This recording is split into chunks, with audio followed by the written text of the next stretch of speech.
Só vou fazer as primeiras ali para que ninguém fique muito para trás, e até para ver se está indo no caminho da luz, né? Então olha só, página 56 do volume 1, exercício 1. A figura abaixo mostra um objeto cuja massa é 800 kg, M igual a 800 kg, submerso dentro da água e totalmente, mergulhado dentro da água e totalmente submerso. Entenda a figura como uma espécie de fotografia que retrata um instante. E o objeto afunda, ficando parado, ou sobe e flutua. Será analisado posteriormente. Se o objeto afunda, fica parado, ou sobe e flutua, será analisado posteriormente. Considere que seu volume seja 0,5 metros cúbicos. Volume igual a 0,5 metros cúbicos. Que G igual a 10 metros por segundo ao quadrado. Agora sim, 10 metros por segundo.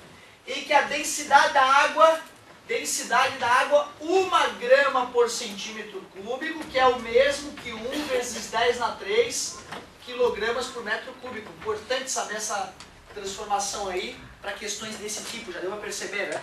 Desde a matéria anterior a gente volta e meia esbarrava nessas unidades. Calcule o valor do empuxo que atua sobre o objeto. Jezebel, empuxo é μ vezes G vezes V. Empuxo é igual μ. O μ é o da água, não é isso? E ele falou o μ da água. 1 vezes 10 na 3. Por que não é o outro, professor? Porque é SI, né, gente? Sistema internacional, quilograma e metro. Gravidade, 10. Volume do corpo, 0,5. Jezebel, estava fácil a letra A, hein?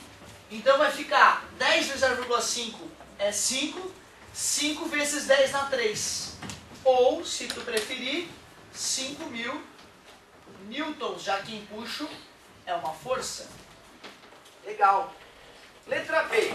Calcule o valor do peso do objeto. Peso é M vezes G, não é, meus amigos? Então essa letra B também dá um pouco de sono até.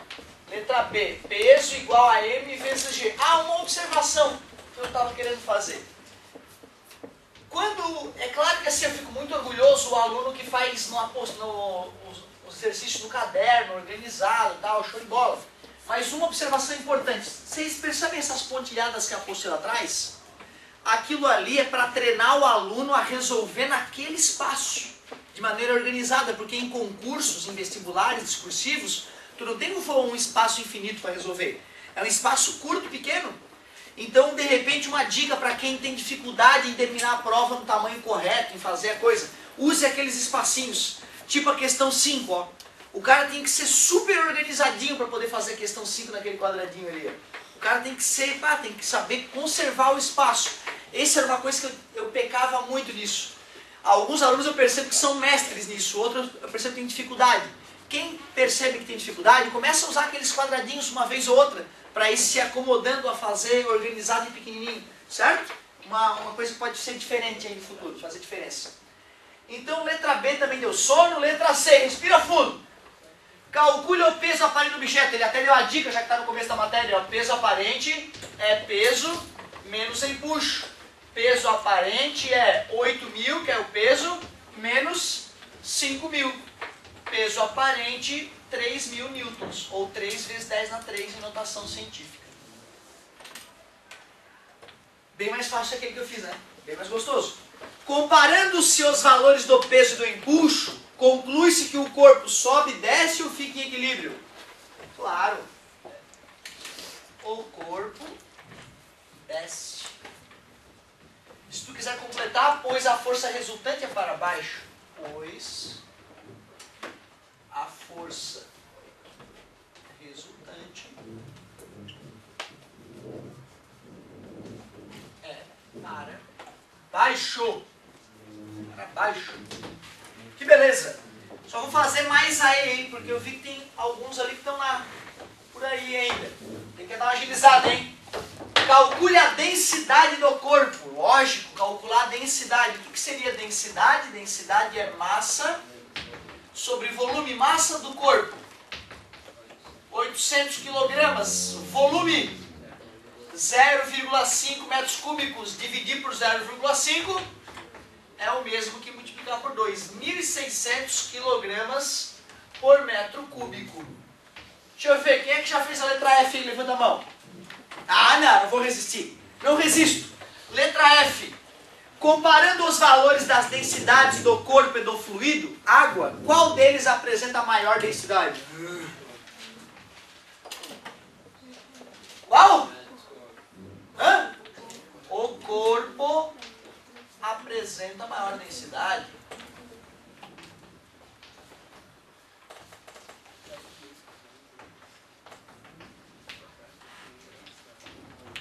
O corpo apresenta a maior densidade, claro. Letra G. Vou fazer que eu senti que o pessoal já agilizou ali. Pelos itens D, E e F, pode-se concluir que corpos mais densos que o fluido, onde estão submersos, afundam, sobem ou ficam em equilíbrio. Corpos mais densos que os fluidos afundam, né? Nós já sabíamos disso, concordam comigo? Inclusive na aula de hoje, cutucamos vocês mais uma vez para isso ficar claro. Então, claro, corpos mais densos que o fluido afundam neste. Corpos mais densos que o fluido afundam nesse. Show de bola. Ah, não, peraí, tinha lá na página 57 ainda, virando ali, né? Tinha mais 2 itens a serem discutidos. Vou fazer já número 1 então para a gente encerrar ela. Então agora página 57, questão número 1, item H. Qual é a explicação física para a existência da força de empuxo? Qual é mesmo? Por que existe empuxo? Pressão, o que tem a ver com a pressão? Isso, porque quanto mais profundo, maior a pressão. Logo, a pressão atuando na parte de baixo do corpo é maior que a pressão atuando na parte de cima do corpo. O que gera uma força para cima maior que uma força para baixo. É isso. O empuxo se deve ao fato de a pressão... O empuxo se deve ao fato de a pressão aumentar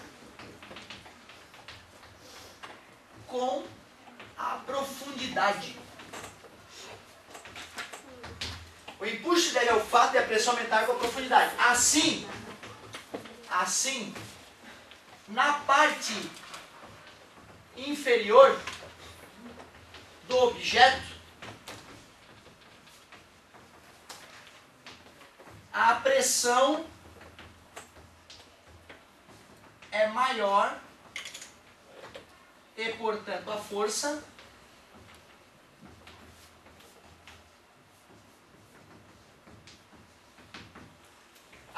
é maior que na parte superior. Então, o impulso se deve ao fato de a pressão aumentar com a profundidade. Assim, na parte inferior do objeto, a pressão é maior e, portanto, a força, que na parte superior. Beleza? Pois não. Faltou o D, profundidade.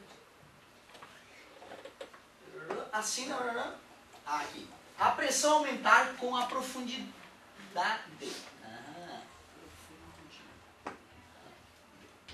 Jamais teria percebido. Pá, mas aí se tu colocar ali, né? Ainda poderia fazer assim, ó. O impulso se deve ao fato de a pressão aumentar com a profundidade. Como demonstra a lei de Stevin, né? Pá, fica mais show ainda. Show de bola. Certo? Claro que é o seguinte, gente, ó, se tu for ver os vídeos dos anos anteriores, nunca escrevia a mesma resposta. Né? Não dá para decorar a resposta, o importante é tu entender o que está acontecendo. Né? A gente já tinha falado sobre isso. E nem ficou muito bom o português ali, vocês me perdoem. O impulso se deve ao fato de a pressão aumentar com a profundidade. Assim, na parte inferior do objeto, a pressão é maior que na parte superior. E entre vírgulas, uma explicaçãozinha, né? um adendo, e portanto a força, né? Já que a pressão é maior, a força é maior. Então, se tem pressão maior embaixo, a força embaixo é maior do que em cima. Claro que a força resultante vai ser para cima, sem dúvida nenhuma. A apostila até traz um desenhozinho mostrando isso, né, que a pressão aqui vai aumentando com a profundidade. Então ele faz setinhas maiores, aqui setinhas menores, aqui menorzinha ainda. Ali a pressão é menor, ó, aqui menor ainda. Claro que se eu for somar essas pressões ou as forças geradas por elas, a resultante vai ser vertical para cima, né?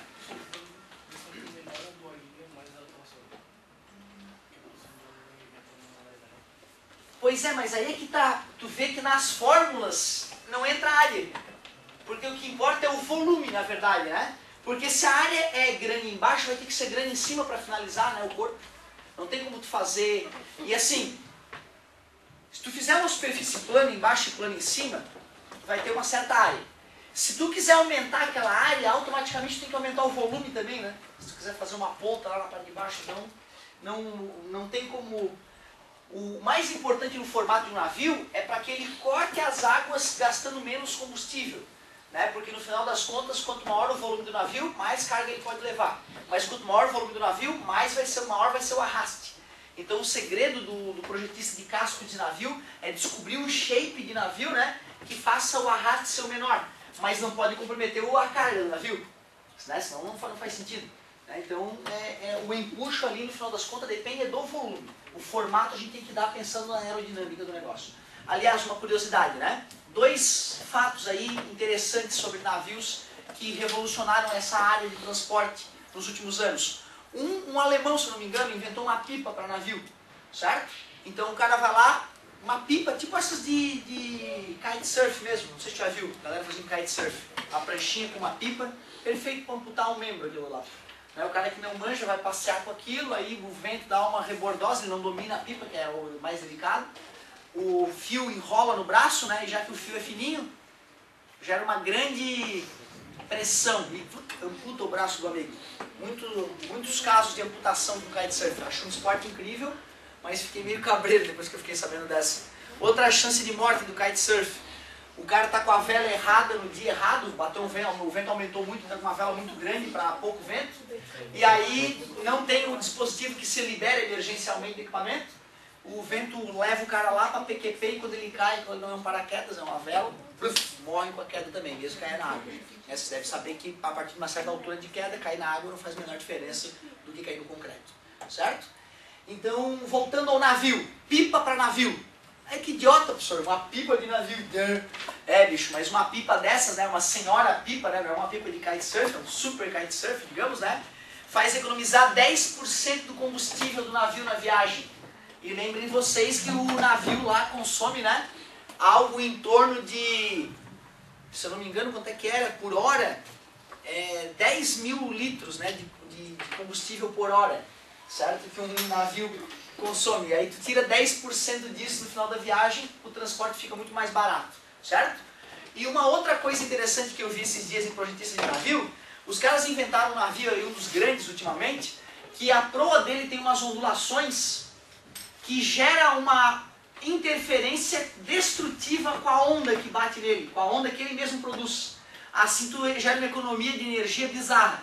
Então lá na polpa dele, na ponta do navio, na proa do navio, né, motor de polpa é o que fica atrás, na proa do navio tem um ressalto no casco, quando a água bate ali gera ondas. Essas ondas quando batem na parte de trás do navio geram uma interferência destrutiva, que nós vamos ver futuramente melhor o que é isso, e faz ter menos arraste. Olha que loucura, o próprio casco do navio gera uma onda que ajuda o navio a flutuar melhor lá para frente, né? Muito interessante, também gerando uma importante economia de combustível nesse meio de transporte que é muito utilizado. Faltou um item ainda, né? Meu Deus, que enrolado, professor.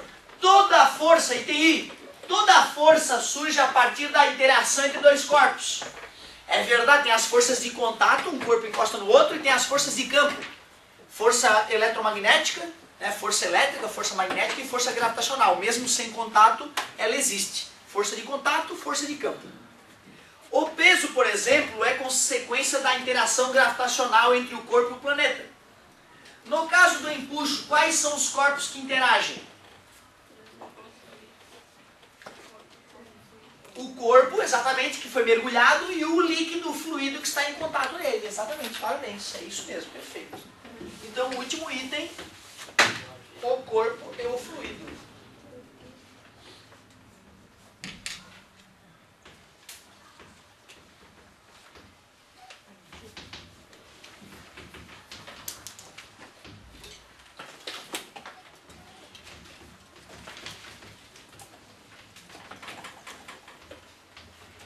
Então tá ali.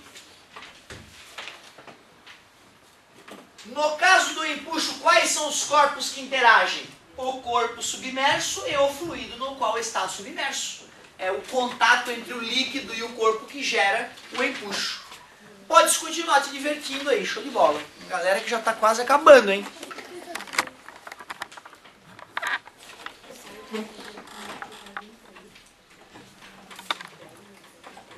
Professor, Oi. como se transforma centímetro cúbico em metro cúbico mesmo? Ótimo, garota. Vou aproveitar que a garota fez essa pergunta que eu já estava devendo para uma outra colega que me cobrou. Eu esqueci de revisar esse detalhe.